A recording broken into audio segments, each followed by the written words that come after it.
কত কিছু চাইলাম, দিল না তো আল্লাহ। এরকম অভিযোগ আছে না নাই? কেমন করে এই দোয়াটা করলে দোয়া কবুল হয়, কখন করলে কবুল হয়, এটার প্রসিডিউরটা কি, what is the mechanism two be accepted hour সাপ্লিকেশন, কেমন করে কবুল হবে, আজকে এই মেকানিজমটা একটু আমরা জেনে যাব ইনশাআল্লাহ। পড়েন, রাজি আছেন তো সবাই? মানুষের তাকদীরের কোনো চেঞ্জ হয় না। আর তাকদীরু লা ইয়ারুদ, তাকদীরের কোনো চেঞ্জ হয়? মহাবিশ্ব সৃষ্টি 50,000 বছর আগে আমাদের তকদীর লিখে রেখেছে কে? এই তাকদীরের কোনো চেঞ্জ নাই। এজন্য আমরা বলি খাইরিহি ওয়াল কদর খাইরিহি ওয়া শাররিহি মিনাল্লাহি তাআলা। এই তাকদীরের ভালো হোক চাই মন্দ হোক সব লিখে রেখেছে কে? এটার কোনো চেঞ্জ নাই, এটার কোনো সাধারণত রদবদল নাই, এটার কোনো পরিবর্তন নাই। আত-তাকদীরু লা ইয়ারুদ্দু ইল্লা বিদ-দুআ। আল্লাহর হাবিব বললেন মানুষের তাকদীরের কোনো পরিবর্তন হয় না, চেঞ্জ হয় না। তবে তাকদীরের কিছু অংশ যদি কখনো চেঞ্জ হয়ে যায়, দোয়ার বদৌলতে আল্লাহ এটাকে চেঞ্জ করে দেয়। কি পাওয়ার দেখছেন? তকদীরও চেঞ্জ করে ফেলে দোয়া, তাকদীর চেঞ্জ হয়ে যায়। আমরা প্রায় শুনি মুমূর্ষু রোগী, ক্যান্সারে আক্রান্ত, বাংলাদেশের সবচেয়ে বড় ডাক্তার ঘোষণা দিছে বাঁচবে না, বেশি বাঁচলে 3 মাস। কয় মাস? এরপরেও দেখা গেছে উনি 10 বছর বেঁচে ছিল। এরকম নজির এদেশে আছে না নাই? কিভাবে বাঁচলো? দোয়ার বদৌলতে। কিসের বদৌলতে? তো এইটা যে অনেক গুরুত্বপূর্ণ, এটা কি আপনারা ফিল করেন, টের পান আপনারা? এটা অনেক powerful. It's like a missile. যুদ্ধে যেমনি সেনাবাহিনীরা মিসাইল হামলা করে, মিসাইল হামলা করলে যেমনি মিসাইল লক্ষ্যবস্তুতে যে ভেদ করে, দোয়ার মতো দোয়া করতে জানলে দোয়াটাও লক্ষ্যবস্তু যে স্পর্শ করে।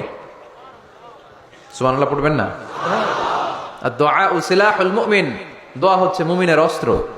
শুধু AK-47, machine gun, Chinese Corel এগুলো আমাদের অস্ত্র না মিয়া। আমাদের অস্ত্র হলো দোয়া। রাতের তাহাজ্জুদের জায়নামাজে চোখের পানি ছাড়ার যে দোয়া, এটা আমাদের সবচেয়ে বড় অস্ত্র। চিল্লায় বলতে হবে ঠিক কি না? এর চেয়ে দামি অস্ত্র আমাদের নাই।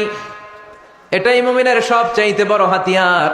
দুনিয়ার সব কিছুর খেলা যেখানে শেষ, সব কিছুর কারিশমা যেখানে শেষ, ওইখান থেকে দোয়ার কারিশমা শুরু হয়ে যায়। এজন্য আল্লাহ বলেন ক্বালা রাব্বুকুম উদউনি আস্তাজিব লাকুম। ও আমার গোলাম, তুমি আমারে ডাকো, আমার কাছে প্রার্থনা করো, আমার কাছে হাত তুলে চাও, চাওয়ার মতো চাইলে সব আমি দিয়ে দেব। আবার আল্লাহ বললেন ওয়া ইযা সাআলাকা ইবাদি আন্নী ফাইন্নী করিব উজিবু দাওয়াতাদ দাঈ ইযা দাআন ফালিয়াস্তাজিবু লি ওয়ালিউমিনু বি লাআল্লাহুম ইয়ারশুদুন। ও নবী, আমার বান্দারা যখন বলে আমি কোথায়, আপনি বলে দেন আমি একেবারে কাছে। আল্লাহ কি কাছে না দূরে? সবাই বলেন কাছে না দূরে? ইযা সাআলাকা ইবাদি আন্নী ফাইন্নী করিব উজিবু দাওয়াতাদ দাঈ ইযা দাআন। ডাকতে দেরি, আমি ডাকে সাড়া দিতে দেরি হয় না। আপনি জীবনে যত দোয়া করবেন সব কবুল করে কে? কারণ আল্লাহর দরবারে না নাই, আছে শুধু হ্যাঁ। আল্লাহর দরবারে কি নাই? কি আছে? তাড়িয়ে দিতে তিনি জানেন না, ফিরিয়ে দিতে তিনি জানেন না। আমরা মাঝে মাঝে ফিরিয়ে দেই না, বাধ্য হই অনেক সময় ফিরিয়ে দিতে। আল্লাহ তাআলা ফিরিয়ে দেন না, কোন ফরিয়াদির ফরিয়াদকে তিনি ফিরিয়ে দেন না। তিনি সব সময় অ্যাকসেপ্ট করেন। চাইলেই লাভ, চাইলেই আল্লাহ কবুল করে। অনেকে বলে হুজুর এটা কি বললেন, কত কিছু চাইলাম, দিল না তো আল্লাহ। এরকম অভিযোগ আছে না নাই? অনেকে বলে হুজুর আমি অনেক চাইলাম, আল্লাহ আমার একটা ছেলে দিও, একের পর এক মেয়েই হয়ে যাচ্ছে। আছে না নাই? অনেকে বলে হুজুর 4টা ছেলে, আল্লাহর কাছে দোয়া করতেছে একটা মেয়ে দাও, আল্লাহ দেয় না। কাবা ঘর ধরে দোয়া করে আসলাম, হুজুর আল্লাহ শুনলো না আমার কথা। এরকম বলে? ইউসুফের খিলে এরকম কেউ বলে? আছে, অনেকের আফসুস। তো আমি বললাম যাই দোয়া করলেন আল্লাহ কবুল করে নেয়, কিন্তু অনেকে বলে কই আমি তো করলাম পাইলাম না। আল্লাহর দেয়ার পদ্ধতি আছে, 3টা পদ্ধতিতে তিনি আমাদের দোয়া কবুল করেন। কয় পদ্ধতি? সবাই জোরে বলতে হবে, কয়টা? পদ্ধতি নাম্বার 1, আপনি যখন আল্লাহর কাছে কিছু চান আল্লাহ বলেন দিব, ইয়েস দিব। তিনি বলেন দিব, তোমার দোয়া কবুল, আমি দিব বলেই তিনি দিয়ে দেন। আপনি পেয়ে খুশি হয়ে যান, আলহামদুলিল্লাহ পড়েন। দিব বলে দিয়ে দেয় সাথে সাথে, আপনি খুশি। পদ্ধতি নাম্বার 2, আপনি আল্লাহর কাছে কিছু চাইলেন, তখন আল্লাহ বলে দিব। আল্লাহ কি বলে? তিনি দিব না বলতে জানেন না, তিনি সবসময় কি বলে? দিব। পদ্ধতি নাম্বার 2, আপনি চাইলেন, আল্লাহ বলে দিব, তবে এখন দিব না, পরে দিব। কখন দিলে আমার জন্য বেশি ভালো এটা আমার চেয়েও ভালো জানে কে? যখন দিলে আমার জন্য ভালো আল্লাহ তখন দেয়। সুবহানাল্লাহ পড়েন। পদ্ধতি নাম্বার 3, আমরা চাইলাম, তখন আল্লাহ বলে দিব দিব দিব। না বলেন না চিনি, দিব, তবে এখনো দিব না, পরেও দিব না, এটা তোমার জন্য কিয়ামতের ময়দানে আমি রেখে দিব। যেদিন বিপদে পড়ে যাবা, যেদিন আকাশের সূর্যটা মাথার কাছে নেমে আসবে, সূর্যের প্রচন্ড প্রখর তাপে তোমার মাথার মগজগুলো গলে গলে ভাতের মাড়ের মতো কান দিয়ে আর নাক দিয়ে টপটপ করে পড়বে।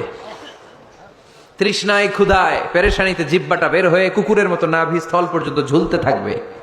পীর সাহেব মুরিদরে চিনবে না, মুরিদ পীর সাহেবরে চিনবে না, দলের নেতা কর্মী চিনবে না, দলের কর্মী নেতা চিনবে না, মা তার মেয়েকে চিনবে না, বাবা তার ছেলেকে চিনবে না, বন্ধু তার বন্ধুকে চিনবে না। ওই কঠিন দিন আমি তোমার এই দোয়ার বদৌলতে বাঁচায়া দেব। আল্লাহু আকবার। এজন্য আল্লাহ বলেন, আমার কাছে চাও, চাওয়ার মতো চাইলে আমি সব দিয়ে দিতে পারি। কেউ ফিরে না খালি হাতে, কেউ ফিরে না খালি হাতে, আল্লাহরে তোর দরবারেতে। সবাই পড়েন, কেউ ফিরে না। এই কথাটা 100% ঠিক না? 3টা সিস্টেমে কেউ খালি হাতে ফিরছে? প্রথমে সাথে সাথে দিলেন, এরপরে দেরি করে দিলেন, তারপরেরটা তিনি রেখে দিলেন। সুবহানাল্লাহ বলেন। এজন্য এখন থেকে বেশি বেশি কি করব?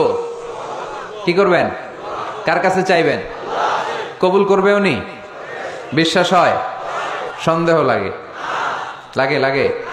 কবুল করবে কে? সব নবীরা চেয়েছেন একজনের কাছে, তিনি কে? সব আল্লাহর ওলিরা চাইতেন একজনের কাছে, তিনি কে? আমরাও চাইব একজনের কাছে, তিনি কে? সৈয়দনা আদম আলাইহিস সালাম কি দোয়া করলেন এই কোরআনে আছে না নাই? সৈয়দনা ইব্রাহিম কোন দোয়া করলেন কোরআনে আছে না নাই?